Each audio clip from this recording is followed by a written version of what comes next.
Hey everybody, it is May 31st, so we are at the end of the month. Let's do a May wrap up.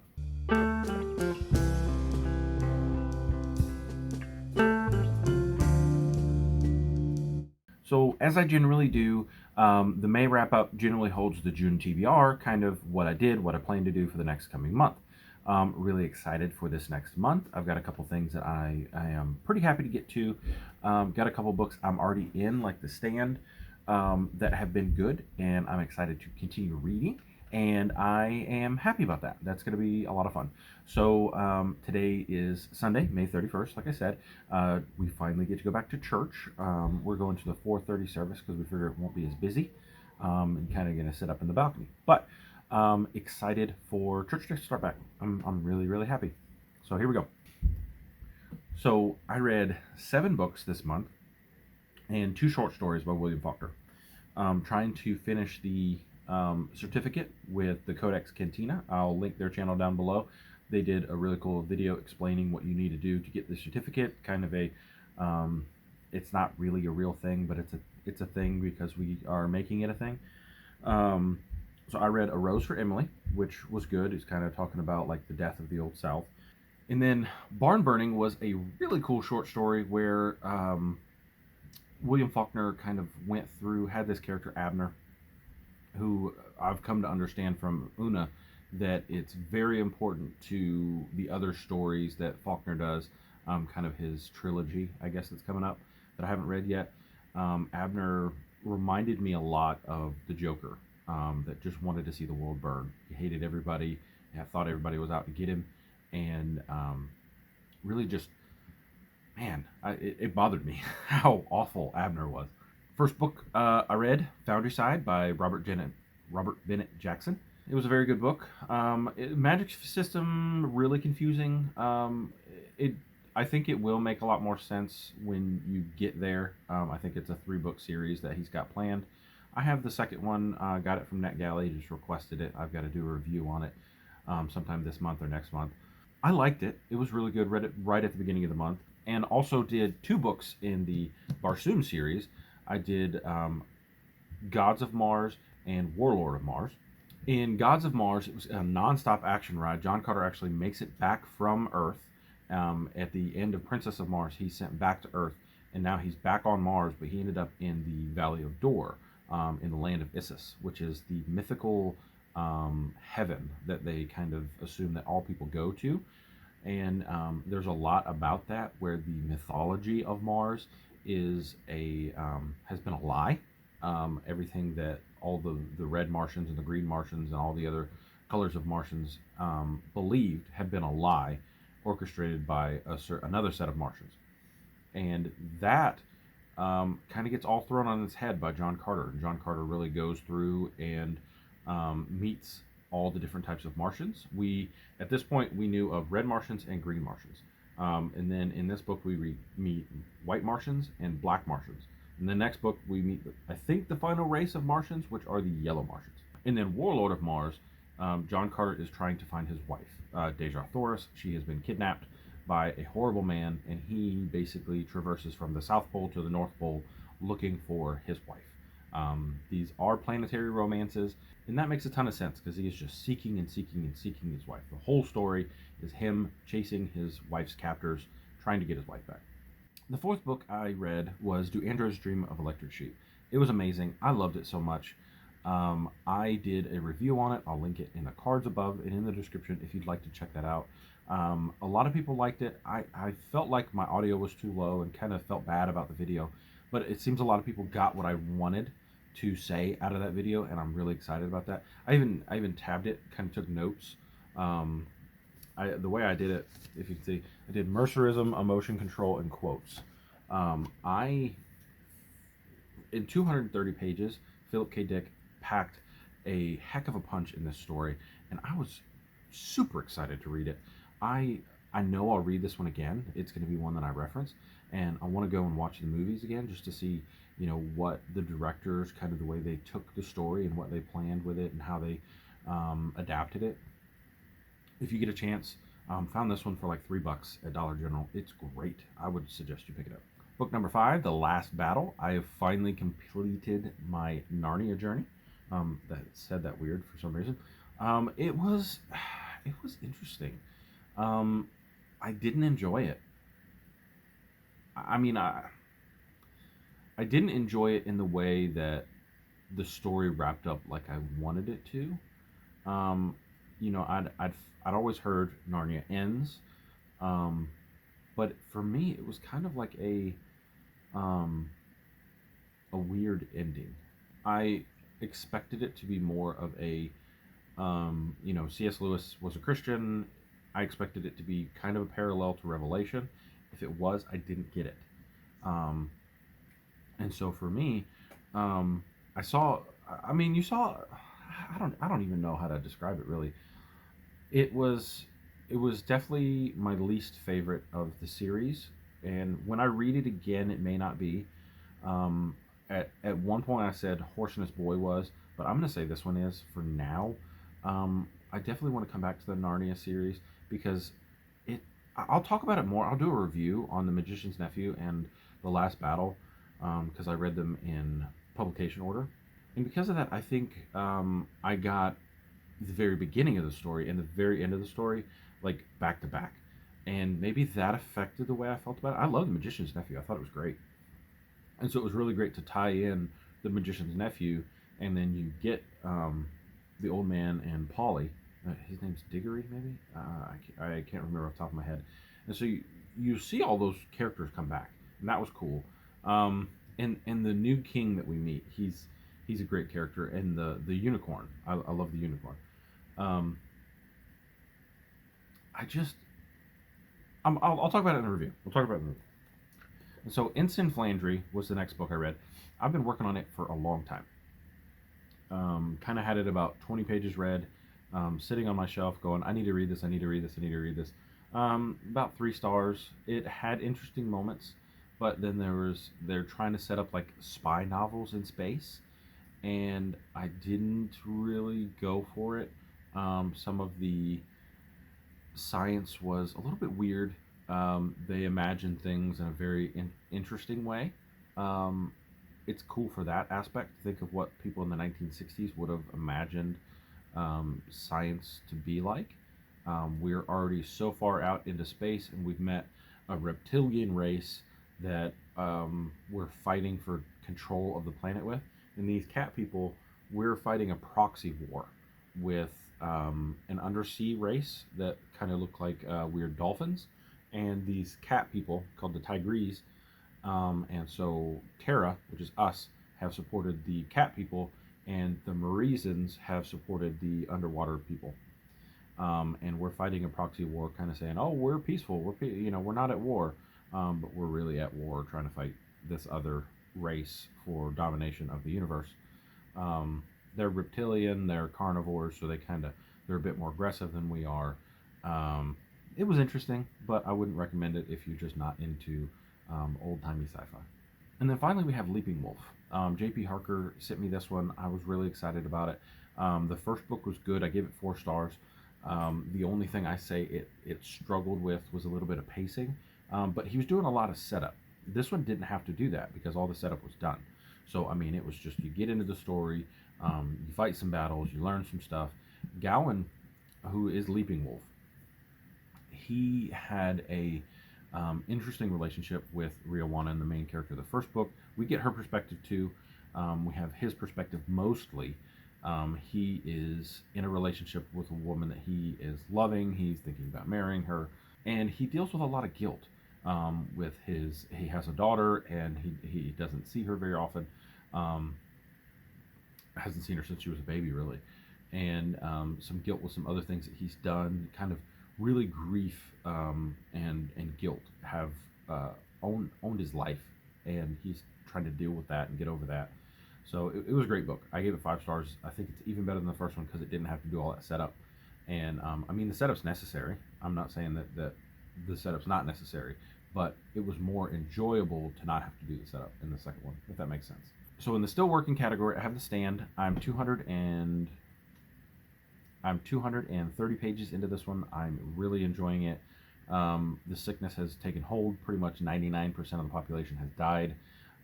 We have met the bad guy once, and he changes names a bunch. When he's in Georgia, which is where I live, his name is actually Ramsey, and I don't like that. I actually put that on the Discord. If you want to join the Discord, kind of do like reading updates, memes, things like that. Just kind of hanging out, not on YouTube. It's a fun place to just kind of talk about stuff. There's a link in the description if you want to check it out. You don't have to. It doesn't add a whole lot if you don't. If you just want book reviews, this is not where you would go. It's kind of, I don't do vlogs anymore. I'm not that kind of person that does a good vlog. So using Discord to do it, but I've been doing updates on this, and people have been kind of chatting back and forth with me on the updates. So, but Leslie from the Nerdy Narrative was like, yeah, and then you have Ramsay Snow from Game of Thrones, and there was another Ramsay, Gordon Ramsay. Ramsays are not portrayed well in literature, I guess. And then on the Kindle, which you can't see because it's in its case, I have Xenos,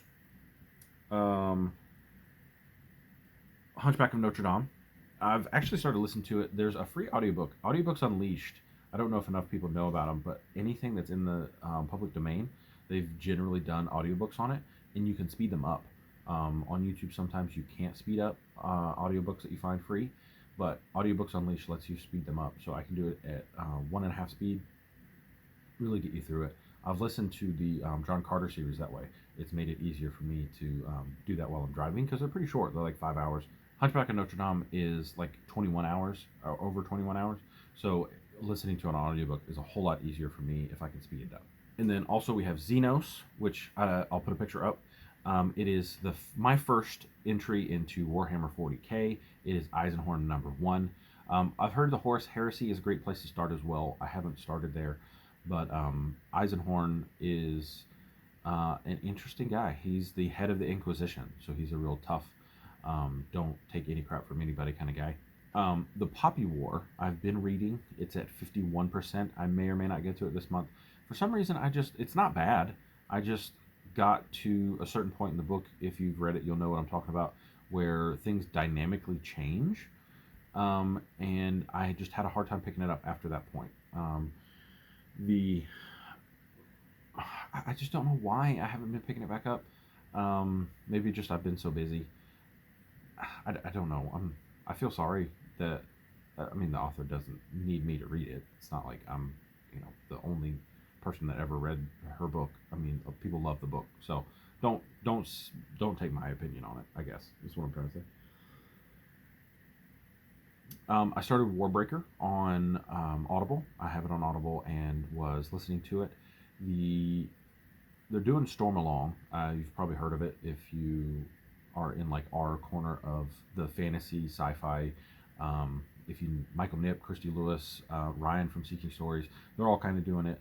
And so I figured I'd take a little bit of a break and kind of slow down, because I was doing a reread, just getting ready for the book 4 to come out. So Warbreaker ties in really heavily to the Stormlight Archive, and go ahead and re-listening to that, trying to get it back fresh in my mind just for book 4 to come out. That wraps up like what I was reading.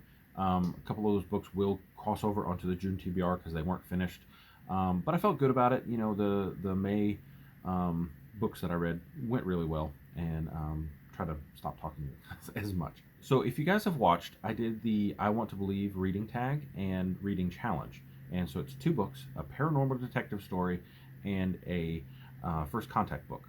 So for paranormal detective story, I'm doing Aliens Among Us. This is a supposedly true alien abduction story. I have a hard time believing it, but I'm going into it with as open of a mind as I possibly can. She even claims that a U.S. president knows about these things, and she has proof. So Ruth Montgomery hopefully at least tells a interesting story. And then my first contact story is going to be Sphere. I watched the movie and loved it, and when I saw this one at Goodwill, I believe, went ahead and snagged it. It's in great shape. The Sphere is basically a giant sphere-like spaceship, ends up in the South Pacific Sea. A bunch of Americans rush over there, try to do a bunch of research on it, try to see. Apparently it's been on the bottom of the sea for about 300 years, and we've just found it now. And then Promise of Blood, I've been wanting to get to. It was one of the 3 books that I launched the Bookie Club with. If you'd like to join Bookie Club, it's in the kind of beginning stages. It has a little bit of growing pains that you've got to go through with it, but it's a good place. Like if we're reading a book at the same time, we kind of type in the chat like, "Hey, this is what I think about this part of the book." I asked them to try to do some spoiler tags, kind of like Discord can do. I don't think they figured out how to do that in a good way. They said, well, if you're all reading it at the same time, why do you need spoilers? I was like, yeah, but not everybody always reads it exactly at the same time. Somebody can join late. So I'm still trying to work with them, trying to see what we can do to make Bookie Club a little bit better. But wanted to read this anyway, so if you want to join me on it, I'm excited to read it. Starting it at the beginning of the month. Brandon Sanderson said, just plain awesome. So I've heard a lot of good things about this. Supposedly he was in Brandon Sanderson's classes when he did creative writing at BYU. And so if you watch those Camera Panda creative writing classes, Brian McKellen is in there somewhere, sitting in the audience. All right, and then we have Sylvia, Maid of Mars, which Sylvia is I think I kind of talked about Sylvia earlier. She was rescued by John Carter from in book 2, and she fell in love with him instantly. And then over the course of book 3, she fell in love with his son. They live about 1,000 years, so it's not as weird. The age differences are not a big thing on Mars. So this one follows Sylvia instead of John Carter, from what I can understand, which is kind of neat. You know, we've done 3 books of John Carter. Now we get to follow Sylvia, a female character. She's can like telepathically control these giant lions with 8 arms, which is like a race of predators on Mars, and like somehow she can make them do things and kind of control them with her mind. She's like a beastmaster of Mars. So really cool to see Sylvia's story. Another book that I'm going to read, I don't have it with me. It's upstairs. I think my son's borrowing it. But my library had the audiobook of Harry Potter. So I'm already like 25% into it. I'm going to try to knock it out. Harry Potter is a fun series. I've read it once or twice when I was younger. Read the whole series. I enjoy it. You know, I'm not going to tell you it's the greatest work ever out there, but it's still very enjoyable, and it's fun. It's a fun read. I'm also really excited to get to the second book in the Sun Eater trilogy. Empire of Silence, book 1, was one of my favorite books of the year. So Howling Dark is the second book in the series. I own it on Audible. I'll probably pick up the book soon. It has a really cool cover. I'll put it right here if I haven't already done that. But I actually got the third book, which hasn't come out yet. I got it on NetGalley. So I asked for it and got it. So hopefully I read this one and jump right into the third book. This series has been, I love book 1, so I'm hoping to love book 2 and 3 as well. Also on NetGalley, I got Firewalkers by Adrian Tchaikovsky. I actually picked it up for the cover. I've heard Adrian Tchaikovsky's name, and a lot of people have liked his work, so I figured what I would do is I would try for this one. Didn't think I'd get it, but apparently NetGalley was having a good Ramsey day and decided to give me like 10 books that day, and so I've got it, and I'm going to read it. Hopefully it turns out really, really well. Supposedly it's about people that are on dying Earth, and it's very, very hot. I don't know if the sun's caused the issue or what the issue is, but they basically are like explorers that travel the very hot Earth and try to get these things for people. They're the people that they do the jobs even the robots won't do. And then I wanted to throw just a quick short story. Pato the Reader sent me this one. It's Binti, very, very short, by Nnedi Okorafor. If I didn't say that wrong, I'm very sorry. But this is a African-inspired sci-fi short story. And I've got the first one and the second one. They were sent to me by Pato, if I didn't say it. Her name is Binti. She's the first of the Himbo people to ever be offered a place at Uzuma University, finest institution of higher learning in the galaxy. So she's going to a school. I know Monica from Mooney Reads really likes this story, and I figured, you know, I've got it. It's a short story. I could probably power through it in a day, and so I added this one to my TBR as well. So that's all I've got. That is the TBR. Probably won't finish everything because I do have a couple things coming over from before, but had a really good reading month in May, and summer's coming up June. maybe I'll sit in the hammock and do some reading, and it'll be fun. So we'll talk to you guys later. You have a wonderful day, and enjoy your reading in June. Bye.